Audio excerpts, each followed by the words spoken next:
¿Qué tal, chicos? ¿Cómo andamos? Bueno, ahora entramos ya a finalizar nuestra segunda etapa,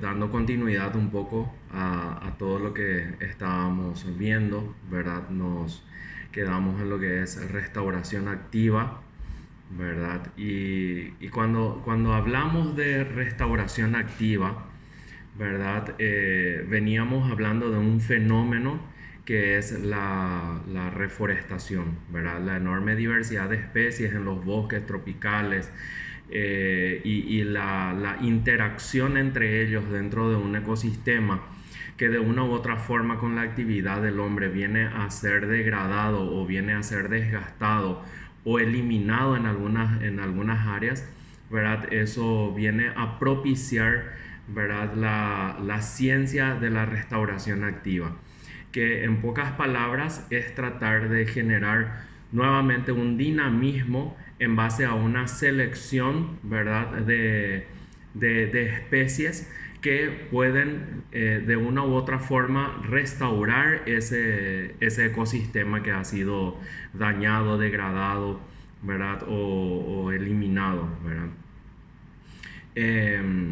Si dentro de lo que es la restauración activa, por ejemplo, no podemos identificar que se hayan realizado trabajos notables, ¿verdad? En cuanto a lo que es la agricultura extensiva, ¿verdad? Sino que más bien dentro de la restauración activa habla sobre funciones ecológicas y el valor social, ¿verdad? O sea, la adaptabilidad a las condiciones de un sitio, ¿verdad? La disponibilidad de especies nativas dentro de esa localidad que pueden volver a ser incorporadas dentro de ese sistema, ¿verdad? Dentro de esa gama de función ecológica, ¿verdad? De la restauración o dentro de lo que es el valor social, ¿verdad? No todas las especies reaccionan de la misma forma, ¿verdad? Existen especies que reaccionan de manera más lenta al proceso de adaptabilidad, mismo porque hay que entender las características fisiológicas de la planta y hay que entender las características biológicas, ¿verdad? Una de las cosas que, que hoy en día yo, especialmente dentro de mi experiencia, encuentro una controversia es que anteriormente se decía que las especies nativas tenían un crecimiento mucho más lento que algunas especies exóticas, ¿verdad? La famosa lucha entre lo que es el tayú, viraputá y el eucalipto, ¿verdad? Bueno, pero en realidad, ¿verdad?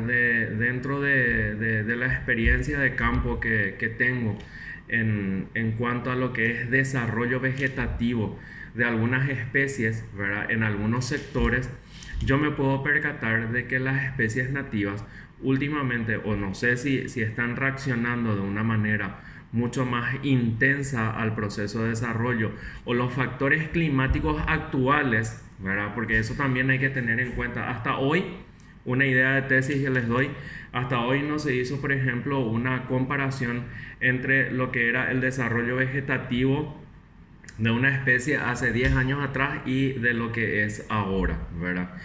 Para mí que en estos tiempos, ¿verdad? Una de las cosas que condicionó a que las especies nativas tengan un alto poder de desarrollo vegetativo es justamente el aumento de las temperaturas y también los prolongados tiempos de sequía o los prolongados tiempos de agua, ¿verdad? De lluvia.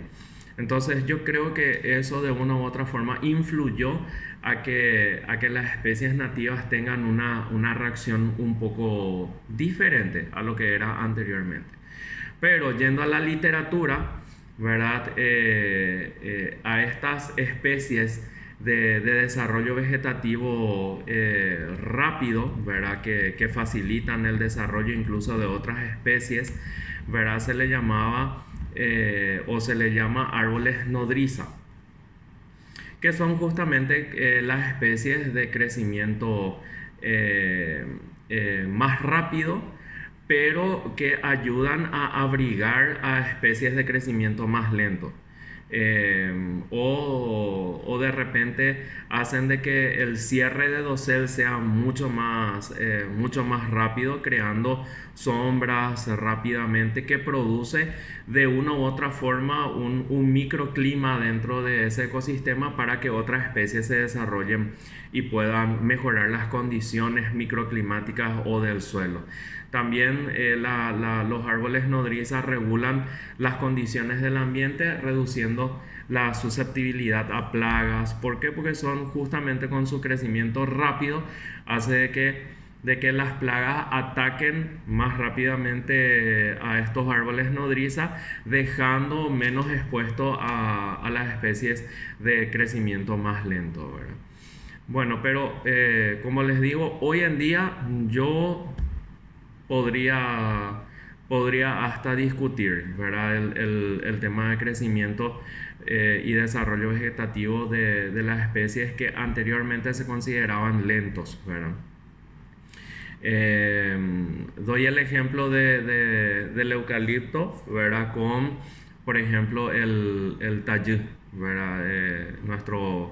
Nuestro famoso árbol del apacho, que no estoy hablando tampoco dentro de sus géneros, que también tiene diversidad genérica, pero el más común, el tallid rosado, ¿verdad? Que también de él podés obtener el tallid blanco, ¿verdad? De paso, un poco de genética. Es comentarles de que el tallid rosado es el que le da origen al tallid blanco, porque el tallid blanco es una degeneración genética del tallid rosado, ¿sí? Entonces, información general. Por eso cuando te venden y te dicen este tallid blanco es un poco dudoso. Pero dentro de las generalidades hay una de las especies de tallid que está saliendo muchísimo ahora en el mercado forestal, que se le llama tallid blanco. Tiene las hojas mucho más grandes, lanceoladas, tienen las mismas características fisiológicas a simple vista, solo que de mayor tamaño al tallid convencional, ¿verdad? Entonces, ese sí a lo mejor les pueden vender como tallid blanco. Pero entrando a nuestro tema, ¿verdad? Les venía diciendo de que para mí es controversial porque yo sí veo un desarrollo vegetativo muy rápido en cuanto a las especies nativas actualmente, ¿sí? En aproximadamente 4 o 5 años en un lugar donde se le da realmente las condiciones al árbol como para que pueda desarrollarse en cuanto a lo que es condiciones de cuidados culturales, fertilización, riego, de repente, que en muchos casos ni siquiera hace falta, ¿verdad? A no ser que sean largas sequías, sí hay que darle un apoyo a esas plantaciones, pero incluso en forma natural, ¿verdad? Ellos están teniendo un crecimiento rapidísimo. Nosotros estamos teniendo resultados en la reserva de tallid de 5 años y que están teniendo aproximadamente 6 a 7 metros de altura. Entonces eso es rápido. Y les cuento de que que tenemos eucaliptos, por ejemplo, que en cuanto a lo que es el desarrollo de la circunferencia del tronco principal, ¿verdad? Que es eucaliptos de 10 años que casi se asimilan a tallids de 7 años, ¿verdad? O sea, si nos estamos engañando ahora mismo con el tema de la implantación de especies no nativas. Así que es un dato un poco práctico que les estoy dando según lo que nosotros estamos teniendo resultados en la reserva ecológica que tenemos con la organización. Así que eso es más práctico. Después tenemos los árboles remanentes del paisaje, ¿verdad? Que de repente tienen muchísima relación con lo que el bosque te puede proveer o los bosques cercanos te pueden proveer y que puede dar continuidad al proceso visual de lo que son los bosques y la restauración en sí. Y las repoblaciones específicas, ¿verdad? Que justamente la riqueza, ¿verdad? Las repoblaciones específicas es de que se puede proyectar, ¿verdad? Y se puede diseñar escenarios con relación a la implantación restaurativa, ¿verdad? Aquí realmente yo no he visto aún diseños paisajísticos restaurativos, pero sí se pueden observar en otros países, ¿verdad? De repente ustedes pueden entrar en páginas de Austria, Bélgica, también en Estados Unidos, ¿verdad?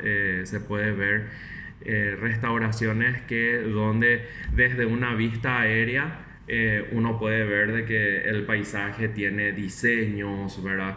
Los árboles con ciertos colores o ciertas gamas de colores se les da formas, diseño, qué sé yo, en florcita, corazones, lo que fuere. Y eso está dentro de lo que son las repoblaciones específicas, ¿verdad? Que justamente es para generar escenarios diseñados y también con una proyección de crecimiento. O sea, ¿en cuántos años yo voy a tener un corazón del apacho? O sea, eso es más o menos lo que habla las repoblaciones específicas. Entonces, dentro de lo que es la función ecológica de la restauración, tenemos justamente para determinar cuáles son las que se utilizan, se tienen tres funciones, ¿verdad? Que son las nodrizas, que son las que hablábamos que le daba facilidad de crecimiento a otros o que servía como una especie hospedera, ¿verdad? Para poder enfrentar condiciones de abrigamiento para que otras especies puedan crecer más rápidamente. Los árboles remanentes del paisaje, ¿verdad? Que justamente es tratar de rescatar aquellas especies de los paisajes continuos para poder unificar nuevamente y para que puedan tener toda una misma gama a la vista de lo que es la restauración y la repoblación específica, que estábamos hablando justamente de los diseños y escenarios prospectivos y de proyección dentro de lo que es la restauración.